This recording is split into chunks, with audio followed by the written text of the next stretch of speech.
BRS వాళ్ళు Jubilee hills మా అడ్డ ఖచ్చితంగా మేమే గెలుస్తాం, వాళ్ళు 2 సంవత్సరాల్లో చేసింది ఏం లేదంటూ కూడా ప్రతి దగ్గర చెప్పడం జరుగుతుంది.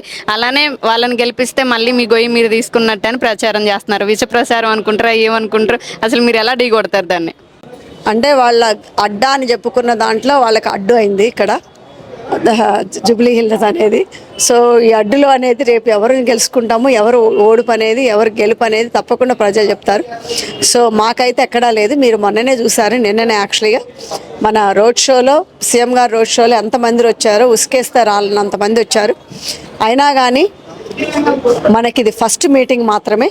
మీరు చూడండి, మా నాయకులు కానీ, మా కేడర్ కానీ, మరి అదేవిధంగా మన ఇక్కడ లోకల్లో ప్రతి ఒక్క కాంగ్రెస్ కార్యకర్త కూడా తిరుగుతున్నారు.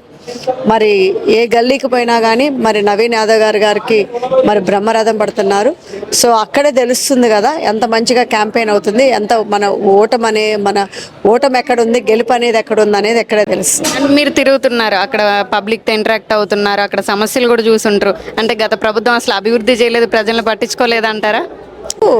10 ఏళ్లలో వాళ్ళు ఏం చేశారు, 2 ఇయర్స్లో కాంగ్రెస్ పార్టీ ఏం చేసింది అనేది కంపారిజన్ ఉండాలి. అంతేగాని 10 ఏళ్లలో వాళ్ళు ఏం చేశారు, మరి కాంగ్రెస్ పార్టీ 2 ఏళ్లలో ఏం చేసిందని కంపారిజన్ అవుతుంది. 10 ఏళ్లలో వాళ్ళు ఏమి చేయలేని కూడా మేము చేసి చూపిస్తాము.